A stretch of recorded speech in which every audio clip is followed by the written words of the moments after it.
So good morning everyone. My name is Lalit Soni and you are watching Drishti IAS. Sorry for the delay. We could not come live at the time, that is 10:30. But again, since results are there and counting is going on, so there was a bit of things which are going on. So again, let's start with the session today. So we will start with the practice question which was given to you in the previous lecture. We'll talk about that and then we'll move to the today's newspaper. Here you can see on the front, today is what count. Okay, so basically you know that as we are talking, there is a counting which is going on our 24th when we are talking about the 2024 general election, they have been concluded and now what counting is being done. So by the end of the day we'll be witnessing a new Lok Sabha. Okay, so we are waiting for that and then we will go for the general election learning for ECI. When we are talking about the conclusion of the elections, with the result, elections are seem to be concluded. But the thing is, when we are talking about whatever things which has happened during the course of election, what are the learnings for ECI, Election Commission of India, we will see. There is this article here, we will talk about that. Okay, so here you can see this is the article we will be talking about. Then purchasing managers index, we will talk about the production indicator. Okay, so there is this purchasing managers index, we will talk about that. We will see how it is calculated, how it is you can say read. Okay, so that is one thing. Then we will go to the lookout circulars. What are these lookout circulars? We will talk about them as well. Okay, so with that there will be two articles for your own read, which both of them are very easy. We have already discussed one of them in our previous session. If you want to skip that, it's all right. But the thing is, there is another one which is related to the how votes are being counted, which will be covered in the in news program. So you can either watch that program or read the article from here. Okay, so let's start with the practice question which was given to you in the previous lecture. Okay, so which agency is primarily responsible for the development and the launch of James Webb Space Telescope? Answer is NASA, that is National Aeronautics and Space Administration. NASA, it is the body of USA. Okay, when we are talking about the bodies which are related, or the organization which is related to the space activities, that is in USA, that is NASA. Okay, so when we are talking about this James Webb Space Telescope, it is launched and you can say development has been done by NASA, and this has replaced the earlier telescope that was Hubble. Okay, so right now if we talk about, this is the largest telescope. Okay, and it was in news recently because it has actually witnessed or discovered you can say earliest galaxy of as of now which is known to us. Okay, so that is about it. And now moving further with the first article, that is related to your election commission's learning. Okay, here you can say mischievous pattern to undermine poll process, says chief election commissioner. Let's understand this. Okay, so they are saying that there are various things when we are talking about elections. There are various things which they have to supervise. Okay, when we are talking about the Election Commission of India, there is this article in the constitution which says that it has to direct, supervise and control. Okay, so in that particular thing, they have to control and supervise as well these activities, and in that particular course of action, there are certain things which they have to make sure that these elections are done smoothly. There is no you can say obstruction to that. Okay, Election Commission of India has identified certain you can say such M's. They have said that there are 4 M's. Okay, one is muscle, second is money, third is misinformation, and fourth is MCC violations.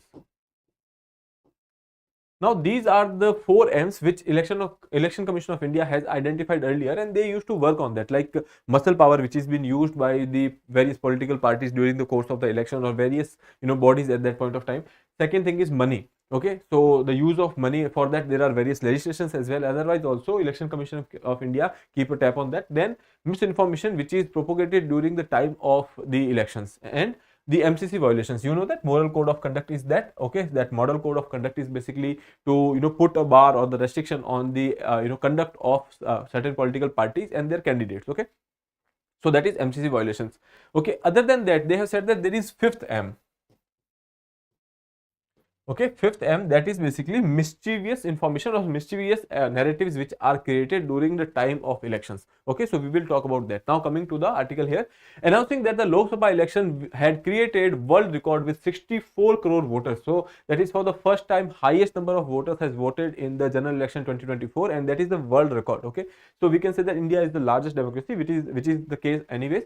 Okay, And here Rajiv Kumar, the Chief Election Commissioner, has responded for the first time to the allegation of faulty electoral rolls, question over EVMs and the turnout and the counting processes. So these are the certain things, these allegations which has been put forward on the Election Commission of India, which was saying that there are allegations which are related to the faulty electoral rolls. Then there are this question over the EVMs and their working.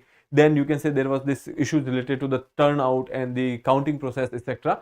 So all these things which recently we say that there was this narrative which has been created, there are certain kind of faults in that. So Election Commission of India, for the first time, they have said that these all are basically mischievous narratives. Okay, so we'll talk about that. This is a pattern. There is a design. I'm not saying that it is a toolkit, but there is a pattern, there is a design. Let's understand this. Okay, so there are 4 M's. They have said that muscle, money, misinformation and MCC violations. Okay, they have known these 4 M's and they were working on that. Okay, and now there is a 5th M, that is mischievous narratives, which we fail to understand. They did not cater to this particular problem as of now, but now they understood it. So by the next election we will be seeing that my Election Commission of India might work on that as well. Okay, now here you can say election started with a particular narrative that voter list or the electoral rolls are basically faulty. Okay, then this case goes to the Supreme Court, and there was that was there for 15 days, and they have filed an affidavit, etc. And then ultimately it was found that there is nothing like that. Okay, second thing was the case which are related to the EVMs, that the working of the EVMs, etc. Okay, so that case was also there, but again judgment will be there are certain things which are there. Reply has been given. Okay, the case and our reply had been pending since 2023, and there are certain things which will happen over there. But the thing is, again, when we are talking about the EVMs, earlier Supreme Court has also said that the EVMs are not you can say the electoral is having a faith on the EVMs, so they will not go for the physical voting or the ballot paper again. Okay, then that there was this VVPAT, or the you can say verifying of the EVMs, which that issue was there also, which we have discussed. Okay, so all these things has been the narratives which has come again and again whenever elections are there. Okay, after that here you can say EVMs and voter turnout data related issues were there, and then there was this particular allegation that the counting agents of the party would not be allowed to witness the counting at the ARO's table. Okay, right now when we are talking about the counting is going on, there are certain officers which will be allowed inside the premises. Okay, when we are talking about there will be an observer of the Election Commission of India, there will be certain people who will be counting, there will be ARO, returning officer will be there, assistant returning officer will be there in case there are many counting centers. Okay, other than that, there will be a person from the party, okay, candidate or the counting agent of the candidate or the party agent, that will be there on the each table. Okay, when we are talking about this counting agent, these counting agents are nothing but the agents of the candidates which are there on the counting table. Okay, there are various counting tables in a center. Okay, there are maximum of 14 of them, and then on these tables there will be a counting agent. Okay, so there was this allegation that there will not be a counting agent on the table. Okay, but then Election Commission of India said that that is also denied by Election Commission of India, that there is not the case, there will be a counting agent. Okay, so that is also a narrative which has been set. Okay, so basically they are saying that these are all fake narratives that has been prevalent. Okay, so that is now they have understood that this is also you can say obstruction in the conduct of the elections. That is why they will consider this for the next elections. Okay, so that is the basic learning for the Election Commission of India from this particular elections. Okay, now on the model code of conduct, on the violations related to the model code of conduct, they have said that there are nearly, Election Commission of India has disposed 90% of the 495 major complaints. Okay, there are 4.56 lakhs complaints received through the C Vigil app. 99.9% had been disposed of. Now this app, C Vigil app, becomes important for you, and I hope you know about this particular app. Otherwise you will go and read about this particular app. Okay, this is related to the conduct of free and fair elections, and here this is the app wherein citizens can actually you can say complain about the violations of the model code of conduct over here. Okay, so that is C Vigil app. Okay, now coming to the next part over here, you can say that there are 64.2 crore voters which has cast their vote in 2024 elections. In the start of the you can say article, we have read about this thing. Now this is a world record, that is 642 million people, or you can say 64.2 crore Indian has voted. That is a proud moment for us. Okay, it is 1.5 times the voters of all G7 countries together. When we are talking about the G7 countries, these are the developed countries. Okay, when we talk about the number here, so all the voters which are there in G7, we have 1.5 times more voters in India. Okay, now here you can say 31.2 crore of this particular number. Out of 64.2, 31.2 crore were women over here. Okay, 1.5 crore polling booth and the security personnel were there. Polling and the security personnel were there. Number of repolls were less this time. Earlier, when we are talking about 2019, there were 540 repolls which has happened. This time there were only 39, and out of which 25 were in the Arunachal Pradesh and Manipur. You know that these are the areas which are right now little bit violence is there, and that they are a kind of disturbed, and that is why 25 repolls were there, and out of that, out of total 39 repolls which has happened during the election. So you can say that there was not many violence activities. These were kind of better than the 2019's performance. Okay, now rely on the hope of the stable government. Now the thing is, this particular explaint is talking about the market. Okay, now market has witnessed or closed at 3% more last evening. But the thing is, in the morning we have seen that there was a dip in the market. But again, market works on the sentiment, so you don't have to worry about this particular thing. Okay, so just know that market works on the sentiment. What is the political scenario will be there, all up accordingly market will respond to it. Okay, now coming to the next article, that is basically related to the manufacturing sector growth is in May. Okay, now purchasing managers index. Now this is the indicator which will be talking about the manufacturing. Okay, so we are talking about an indicator in the form of purchasing managers index. Okay, upturn in the export strongest in 13 years, over 13 years, as per the HSBC India manufacturing PMI. Okay, now here you can say India's manufacturing sector saw a slower growth rate for the second straight month in May, but stayed firmly in the expansion mode with global sales increasing. Now they are saying that the growth was there, expansion was there, market has expanded, or you can say manufacturing has expanded, but the thing is this growth was slower. Okay, so the number, or you can say number of increase in the percentage increase in the manufacturing, that was there, but the thing is the percentage was less. Okay, so obviously you can say that speed of the growth was lesser over here. Okay, now how do you know that? We have known it from the PMI. Okay, PMI fell from 58.8 in April to 57.5. Okay, so earlier in April it was 58.8, and right now in May it is 57.5. Okay, so there is a dip. So we can say that there is you can say slowdown in the production. But the thing is, when we are talking about the PMI, there is certain you can say method to read the PMI. Whenever we say that it is above 50, that means that there is a growth, or you can say there is an increase or the expansion in the manufacturing. When we are talking about PMI which is less than 50, then we will say that there was a contraction. Okay, so here PMI is both the time April and May, it is more than 50. That is why we can say that it is you can say an expansion which has happened. Here you can say the seasonally adjusted HSBC India manufacturing purchasing managers index, that is PMI, fell from 58.8 in April to 57.5 in May, signaling a slower but improvement in the health of the sector. Okay, now here you can say the index has climbed to a 16-year high, that is 59.1 in March. So when we compare with the March, there was this particular you can say contraction which has happened. But the thing is, we can say that manufacturing is increasing, but the pace is slow over here.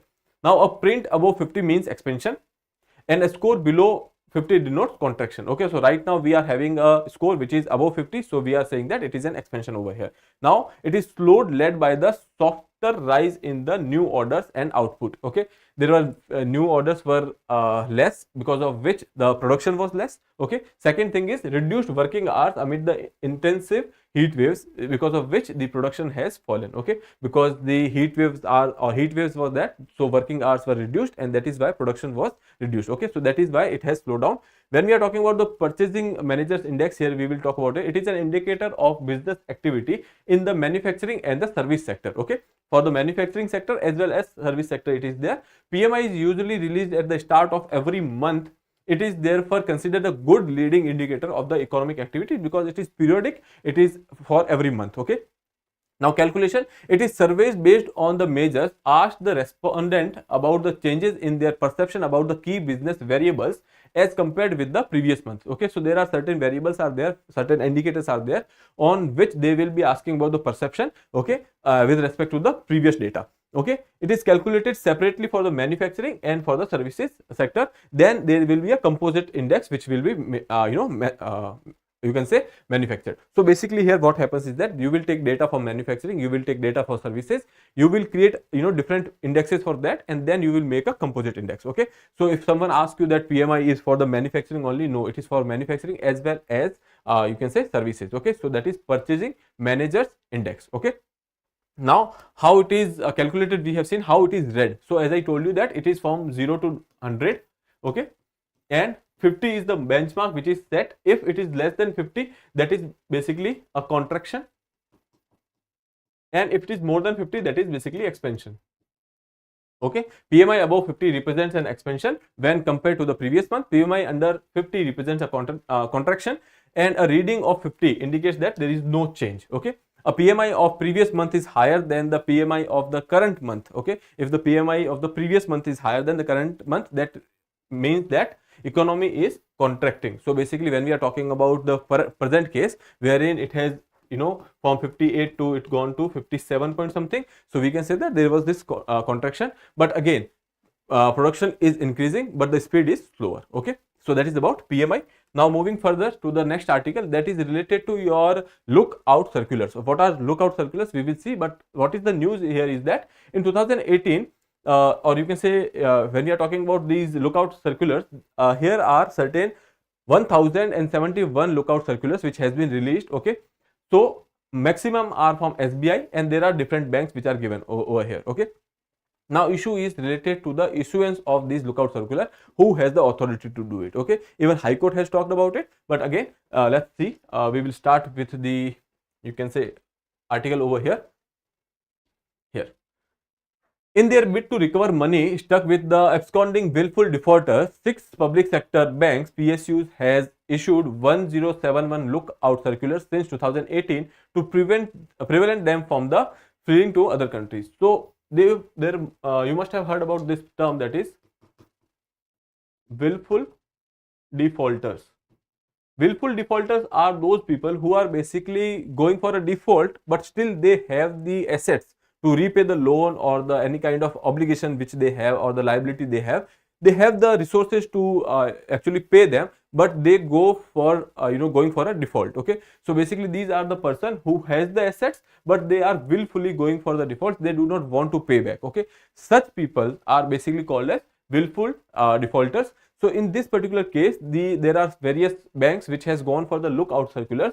Okay, they have, in case of willful default, there is this lookout circulars which are there, and these lookout circulars are sent to the various ports, or you can say various airports, from where people can fly to a different country. Okay, so like let's say there was this person, that Kingfisher's you can say owner, they have gone out of the country. Now bringing them back is a big task, but now going when these people are leaving the country and they are basically try to avoid the jurisprudence in the country, so that is basically a loss for, or you can say economic loss for our country. To avoid that, these banks has gone for the lookout circulars. But the thing is, question is that whether the bank has power or not. Okay, so let's talk about that in this article here. First I will tell you what is willful defaulter. Okay, as per the Reserve Bank of India, a willful default would be deemed to have occurred if a borrower has defaulted in the meeting their repayment obligations to the lender, even when they have the capacity to honor the obligation. Now let's say A has given some money to B. Okay, or A is a bank. They have given a money to a B, which is you can say let's say an individual. Now this B has the capacity to repay it, but otherwise but even that case it has the ability, but even then they have actually decided to go for a default. They have decided not to pay the you can say loan. Okay, in that case this person will be considered as a willful defaulter. That is what RBI says. Okay, here you can say LOCs issued by PSU banks belong to the willful defaulter categories. Okay, so whatever as I told you, there was 1071 LOCs lookout circulars has been issued by the banks. That is for the willful defaulter categories. Okay, a willful default happens when a borrower has not utilized the finances from the lender for a specific purpose for the finance are availed. Okay, now the loan is given for a particular purpose. Okay, let's say loan was given for the restructuring of the company, but he has used it for the personal purpose. Okay, so basically he has used for the specific purpose for which it was availed. Okay, and has diverted the funds to other purposes which is there, and siphoned off the funds or disposed of or removed the movable fixed assets or the immovable property given for the purpose of the securing the term loan. Okay, so basically either he has used it somewhere else, or what he has done that in the collateral he has given a particular property and now he has siphoned off that particular property without giving a notice to the bank. Okay, let's say there was this particular asset or a company, or let's say there was this particular real estate building was there on which he has taken the loan, but he has sold this particular property to someone else without telling the banks. Okay, so these are the things in which you can say that that is a willful default which has happened in that category. Okay, so that is about the willful default. Now coming to the next thing, that is LOCs or the lookout circulars. Okay, the lookout circulars were amended from time to time. When we are talking about these circulars, as I told you, these are the circulars which are issued by certain entities so that these people are not able to abstain from the country, or you can say they are not able to flight away from the country. Okay, so there are certain rules which are to be followed, and time to time these rules has changes. Okay, so LOC circular were amended from time to time. Okay, in 2018 September, a new ground was introduced, that is economic interest of India. Okay, so if there is a person who is going against the economic interest of India, in that case also there will be a restriction which will be imposed on that person to travel abroad. Okay, that restrained a person from traveling abroad if his or her departure was detrimental to the economic interest of India. Now if some person is leaving country and his departure will be against the economic interest of India, that will be the case where you will go for the lookout circular. Now here you can see another clause was introduced later, empowering the chairman of SBI and managing directors and the chief executive officers of the PSUs to request immigration authorities to issue LOCs. Okay, now there was this another clause which was added which says that the chairman of certain PSUs and SBI, they can actually advise to the immigration authorities for the issuance of the LOCs. Okay, so using this particular clause, they have gone for the issuance of the LOCs. Now LOCs were issued by the Bureau of Immigration of the Union Ministry of Home Affairs, allowed the authority at any port of departure, that is either be it your you can say water ports, or you can say our airports, etc., to prevent a person from traveling outside India. Okay, so basically there will be a lookout circular that if this person is going away or if this person is leaving the country, don't let him leave the country. Okay, now however, on April 23, the Bombay High Court held the public sector banks do not have power to recommend or request the central government for issuance of the LOCs against the default borrowers who are Indian citizens or the foreigners under office memoranda of the central government. So here High Court said that these banks and the PSUs do not have such powers. Why? Because they have said that only OMs, or this is office memoranda of the central government, were not ultra vires to the constitution or the per se arbitrary. The subsequent power of the bank managers of PSU to issue LOCs are arbitrary. So basically they are saying that these you can say OMs are not arbitrary, but the thing is the OMs which are giving power to a particular body, that is you can say PSUs, etc., to issue LOC, that is basically arbitrary over here, because High Court said that the Bureau of Immigration will not act on the said LOCs. The bench also held that the fundamental right to travel abroad cannot be curtailed by the executive or the controlling statute. Okay, so basically they have said that these are executive bodies and they cannot control someone's right to travel. Okay, so that is what High Court has said in this particular case, that the power is with the government over here, and the Union Ministry under which there was this Immigration Bureau of Immigration is there, and they will be issuing the LOCs, and whatever LOCs which has been issued by the PSUs or the public sector banks over here, that will not, or the Immigration Bureau will not act on these LOCs. Okay, so that is the case right now. So we have taken this. Now for you, only thing which is important is that what is LOCs, what are willful defaulters. Okay, that's it. These two things are important for you, otherwise nothing much you have to worry about over here. Now for your own read, there are two articles, one from 8 a.m. to today, how voters will be how votes will be counted. Okay, so we will discuss this particular article in our program, that is in news, so you can watch this program. Okay, so or otherwise you can read this particular article. Now second is basically launch of Agniban rocket, which we have already discussed, and we have discussed this in focus as well today morning, so you can go through that as well. Okay, so I hope that is clear. Now last part, that is basically your practice question. Which district in Tamil Nadu is the second spaceport being developed by ISRO, located? Chennai, Coimbatore, Tuticorin and Madurai. Okay, so basically for this you have to read this article or you have to watch that particular video. Okay, so that is basically about your today's discussion. So we'll wrap it up here. I'll see you in the next episode. Till then, have a good day. Thank you.